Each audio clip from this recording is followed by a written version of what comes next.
The prodigal son story.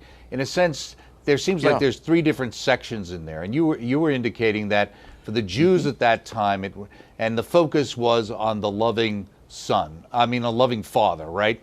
Okay, and it seems like at different times in my own experience of growing up as a Catholic, the emphasis of the story changes in different time periods. It's almost like when I was younger, it seemed to focus on, in a sense, the son coming back and that forgiveness with the father. Now, a lot of times later, sometimes it seems to focus on how the older brother reacts. Have you seen anything like that in a sense that connotation, and what does that reflect of in society, or is it? Yeah, when Jesus actually told the story, all three emphases are present. He's really telling the story, though, to address who the Father is. But there are two secondary themes, as you correctly point out. The first one is that the Son actually has to make a free act of repentance. True enough, let's call the Son's act of repentance imperfect contrition, right? Because he's going to try and wheedle his way back in, right? So he's got this plan, where he's going to, tell his father, just treat me like one of the servants. I'll go in the back door. I've been a bad guy. I know it, So he's kind of going in there, and he's terribly inconvenienced. He's really suffering where he is. So he's not motivated necessarily by love of the Father. He's motivated, I got to get out of this situation. And then, of course, when he gets there, though, the Father lovingly receives him. But the key point, as you pointed out, is we do have to make a free act of repentance. We do have to come back. The Father can't force us to turn back to him. We have to turn back. And we can turn back, yes, lovingly. We can say, oh my gosh, what have I done? And turn back out of love. Or we can say, boy, I'm not happy in this place. How many of my father's servants have more than enough to eat? I got to get back in. I'm going to play the old servant card here. But even as imperfect as that contrition is, the Father, as we see in the story, lovingly takes him back.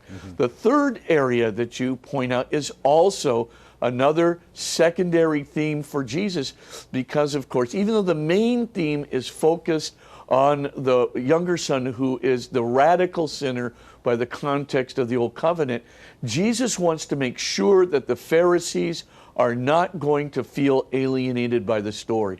So the third part of the story, where Jesus talks to the Pharisees and addresses the older son. The older son, by the way, is the image of the Pharisees. And of course, when Jesus then is talking about that, he's saying to the Pharisees, look, you're like the older son. You've always done everything right. And of course, Jesus even acknowledges that the Pharisees have a right to feel slighted by his unconditional mercy toward the younger son. And that's why when the father comes out and he's literally kneeling before the older son, begging him to come back into the house, and then the older son gives him what for, right? He just tells him, hey, you never gave me so much as a kid goat to celebrate with my friends. And now when the little rat comes back, you spent all your money on prostitutes.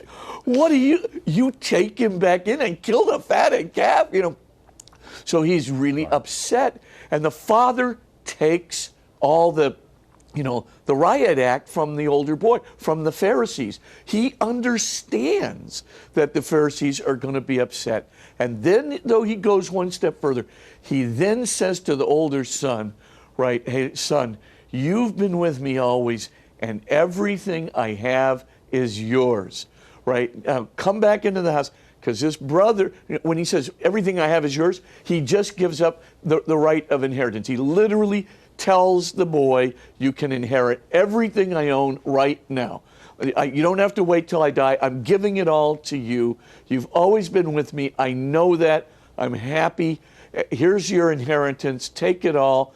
I'm happy to give it to you. But your brother was lost and is found. He was dead and has come back to life. So yes, that idea of putting the focus on the older son is important, because, of course, Jesus puts it there specifically to address those who have been faithfully righteous, as the Pharisees. Most of the Pharisees have been trying to be faithfully righteous. Jesus worries that many of them are self-righteous. They think that they're saving themselves by their actions and their interpretation of the law.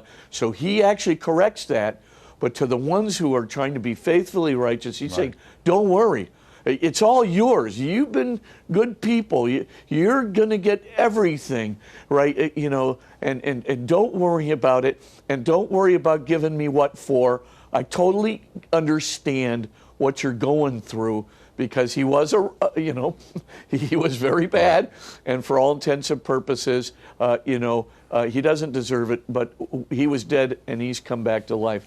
We're giving it to him because, you know, we love him, and that is the idea behind the story. Well,